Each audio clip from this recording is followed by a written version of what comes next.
Europe 1 matin.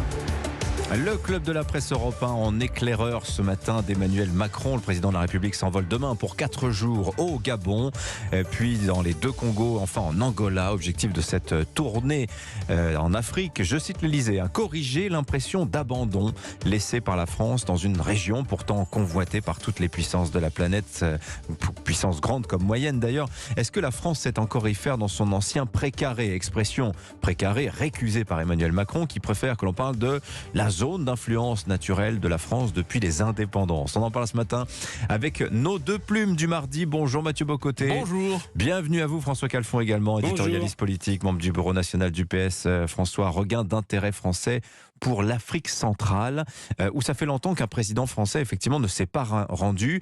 Il y a cette idée d'envoyer, c'est une expression qu'a employée le président de la République hier lors de son discours sur ses orientations africaines, il faut envoyer un signal de considération à l'Afrique. En fait, moi, j'ai lu son discours, parce qu'on avait cette émission ce matin.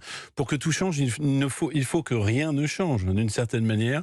Alors, on a eu les mots qui ne fâchent pas, mais fondamentalement, c'est une tournée africaine tout à fait classique. Alors, il y a une absence de ce discours, n'est-ce pas? C'est l'importance de la bonne gouvernance et des démocraties. On a parlé d'économie, on n'a pas parlé de bonne gouvernance. Mais à cela, rien de surprenant d'une certaine manière. Oui, la France doit lutter, non pas pour son précaré, et il faut le dire de manière plus naturelle, parce que tout le monde est gêné aux entournures.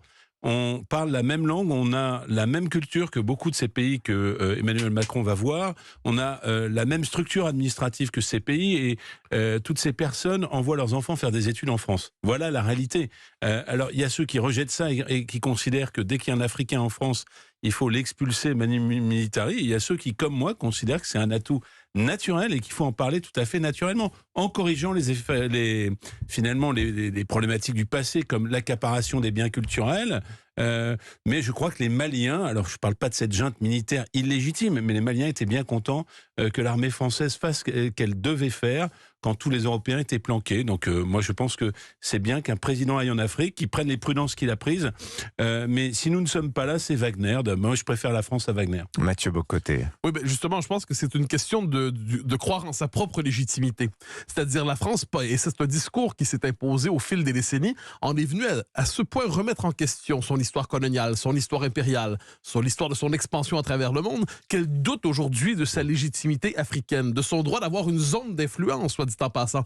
Parce que l'idée de zone d'influence naturelle ne correspond pas avec la psychologie démocratique de notre temps. Le propre de la psychologie démocratique, c'est que je suis dans mes frontières et sinon je fais la promotion de mes valeurs universellement, mais je n'ai pas un espace où je fais la promotion de mes intérêts à la manière d'une puissance qui est prête à jouer ses intérêts. Emmanuel Macron l'assume pleinement, il l'a répété plusieurs fois. Oui, la France a des intérêts à défendre en Afrique. Avec cette singularité que c'est assez, je ne dirais pas que c'est nouveau, mais c'est un discours qui est toujours un peu complexé, quoi qu'on en dise. Alors que quand on regarde la Chine, quand on regarde la Russie, nous sommes devant des puissances impériales qui ne doutent pas non seulement de leur droit, mais de leur devoir de s'implanter en Afrique et d'y voir leur prochaine zone d'influence et d'implantation. On parle de Chine-Afrique, on parle de Russe-Afrique. Donc on est d'un côté devant une Europe qui ne cesse de s'excuser de son histoire et de ce qui se prolonge de son histoire dans le présent, à presque une tentation de le déconstruire d'une manière ou de l'autre, et de l'autre côté des puissances impériales qui considèrent aujourd'hui qu'il est temps de bouter dehors les Européens d'Afrique pour prendre leur place. Si je peux me permettre, petit souvenir historique, ça nous fait un peu penser à Suez, rappelons l'opération de Suez, quand finalement les Européens veulent intervenir et qui se liguent pour les chasser, les Russes à ce moment-là et les Américains qui considèrent que le tour de l'Europe en Afrique est terminé. Et j'ai l'impression qu'il faut regarder à cette hauteur les événements pour comprendre comment la France se bat pour conserver une place, mais une place à laquelle elle ne croit plus elle-même souvent. Est-ce que le tour de la France en Afrique est terminé, François Calfon ? Alors, ça permet cette question toute simple. Est-ce qu'il vaut mieux une ancienne puissance coloniale à l'ADN démocratique ou de nouvelles puissances invasives à l'ADN illibéral? Oui, mais qui ne vient pas vous faire la leçon sur les droits de l'homme. D'accord. Mais qui s'habitue aussi quand même. Qui accepte l'informel, pas ce genre de l'Afrique choses. comme un tout indivisible. L'une des questions qui est posée sur la gouvernance, puisque dans un certain nombre de pays qu'Emmanuel Macron va visiter, il va y avoir des élections avec des présidents qui se représentent et se représentent un petit peu jusqu'à l'infini. Il y a un pays, par exemple, comme le Niger, hein, où le président Issoufou, c'est un pays ami de la France, a décidé lui-même, il a été remplacé aux élections par M. Bazoum, au bout de 2 mandats, tout simplement d'arrêter d'être président de la République. La culture démocratique, elle peut infuser. Et là où je suis, Mathieu Bocoté, ce matin, c'est que pour ça, il ne faut pas la jouer petit bras, il faut être capable de fédérer autour de projets ambitieux. Et moi, j'ai cette espèce de marotte qui est très forte chez moi. Si nous fédérions les Africains autour d'une grande université francophone, par exemple en Afrique, plutôt que de considérer l'aide au développement comme une décimale dans la préparation des budgets, eh ben peut-être que nous aurions, alors bien sûr qu'on aurait des réactions négatives par les spécialistes de la désinformation, mais nous aurions une vision enthousiasmante qui pourrait être partagée. Mathieu Bocoté. Alors, on arrive, cela dit, à un point de contradiction. On ne peut pas avoir répété au fil des décennies que ce qu'on appelait la colonisation était un crime contre l'humanité ou un crime contre l'histoire de l'humanité. Ce qu'a dit Emmanuel Macron à Ouagadougou dans son discours en 2017. Hein. Et au même moment, revendiquer une zone d'influence naturelle et légitime qui est le fruit de cette colonisation. Donc il y a une contradiction fondamentalement. Donc tout ce discours, et qu'on s'entende, hein, la décolonisation à l'échelle de l'histoire est une bonne nouvelle. Une fois que c'est dit, si la France interprète sa propre histoire sous le signe du crime contre l'humanité et revendique ensuite les conséquences positives de sa présence dans des territoires où sa présence était crime contre l'humanité, je pense que c'est de cette contradiction-là dont on ne parvient pas à sortir. Donc il faut arrêter de dire ça, il faut arrêter de...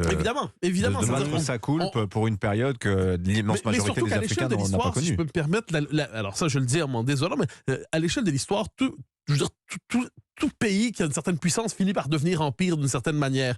Et le jour où le monde arabe fera l'autocritique de son expansion impériale, le jour où la Russie fera l'autocritique de son rapport impérial, le jour où les Américains feront une véritable autocritique de leur prétention impériale dans le monde, et faites la liste de tous les pays, alors on en parlera. Sinon, si l'Europe est la seule à faire, sans cesse en vouloir de s'être étendue en disant c'était l'impérialisme, c'était le colonialisme, c'est crime contre l'humanité, eh bien l'Europe finalement fait le procès de sa propre existence historique. Oui, mais François, vous semblez dire que vous, c'est plutôt une force de la France, du modèle mais parce français. Il faut regarder du bon côté. Du bon côté, c'est l'espace culturel francophone. Ah bah oui, bien sûr. Et l'espace culturel francophone, voilà, je parle quelqu'un de l'autre côté de l'Atlantique, il nous réunit parce que c'est pas simplement une langue, c'est aussi une manière de réfléchir. Ouais, mais regardez, les présidents africains, ils vont au sommet Chine-Afrique, ils vont au sommet États-Unis-Afrique, ils vont au sommet turco-africain, ils vont plus au sommet franco-africain. J'en connais un certain nombre de présidents africains. Vous savez, le premier endroit où ils aiment aller se promener, c'est à Paris. Hein, et ils ont tous un appartement à Paris, ils scolarisent lors enfants à Paris, ils viennent se faire soigner à Paris,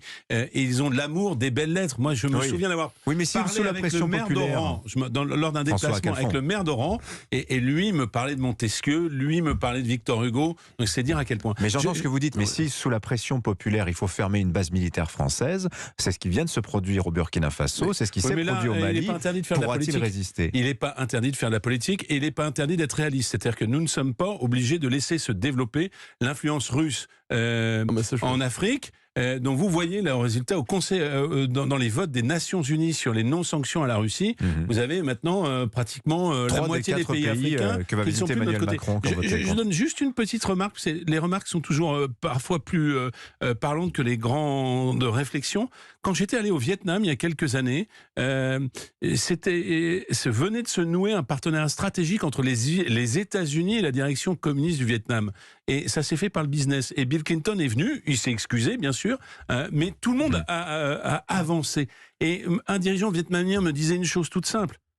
Il y a ce partenariat économique Vietnam-États-Unis, un tiers de la jungle vietnamienne est encore couverte de l'agent orange. Donc c'est vous dire qu'il y a ceux qui décident de regarder de l'avant et ceux qui décident de vivre dans les querelles du passé. C'est la méthode qu'a proposée Emmanuel Macron. Mais il n'a pas tout à fait tort là-dessus. Alors que la francophonie soit une zone d'influence naturelle pour la France me semble aller de soi. Enfin, de moins en moins naturel. Non mais ça devrait aller de soi. C'est-à-dire que c'est une zone culturelle. Notez les Britanniques, soit dit en passant, quand on regarde ce qu'on appelle l'anglosphère aujourd'hui. Donc il y a deux choses dans l'anglosphère. Il y a à la fois les pays qui sont nés de la colonisation, de peuplement britannique, la Nouvelle-Zélande, l'Australie, le Canada, les États-Unis. Bon. Et de l'autre côté, il y a aussi les pays qui, d'une manière ou de l'autre, sont fédérés dans le Commonwealth et qui appartiennent à la zone d'influence mentale, ou à tout le moins, qui reconnaissent un lien je dirais pas de fidélité historique, mais de proximité historique avec la Grande-Bretagne. La francophonie ne joue pas ce rôle, hélas, alors qu'elle le pourrait et le devrait pour la France, d'autant qu'elle est présente, elle aussi, sur tous les continents. Ensuite, il faut voir à quel point la France est représentée pour une partie des Africains, mais sous la pression d'une véritable propagande, elle représente le visage de la domination coloniale d'antan qu'il faut bouter dehors une fois pour toutes. Prenez l'exemple, et ça les Américains sont forts là-dedans, culture populaire, Wakanda Forever, le film qui a eu un certain succès en ce moment. Marvel, effectivement. Quand on présente, qui représente aujourd'hui l'atroce européen encore présent en Afrique, c'est les Américains qui nous disent ça, c'est la France, des mercenaires français. Et là, donc autrement dit, les Américains, encore aujourd'hui, ont le même discours que Wagner. Oui, non, en fait, finalement, mieux vaut Wagner que la France. Et ça, c'est à peu près, d'une certaine manière, c'est le sous-texte qui nous est présenté, comme si la France était condamnée à jamais à jouer le rôle de l'homme européen de trop sur un continent où il n'aurait jamais dû mettre les pieds. Comment on combat ça? Comment on combat ça? C'est assez amusant de dire ça, parce qu'au fond, il y a un modèle d'exception française que les Américains n'ont jamais supporté. Et donc, ce pays qui ne s'est pas complètement aligné sur les positions otaniennes, ce pays qui, sous l'égide de Gaulle, a dit « Vive le Québec libre », ce pays-là n'est pas réductible. Et bien évidemment, pour les États-Unis, ce contre-modèle culturel qui n'est pas appuyé sur une domination économique interpelle et dérange. Mais j'ai envie de dire, faisons de cela, faisons de cette exception qui dérange une force que nous pouvons déployer plutôt qu'une manière de s'excuser en permanence. Je vous le dis franchement, l'espace francophone, avant de parler la même langue et de vouloir une domination, c'est une façon différente de voir le monde qui est partagé à l'échelle mondiale. Merci François Calfon, merci Mathieu Bock-Côté, nos signatures du Club de la Presse Europe 1 du mardi. Merci à tous les deux.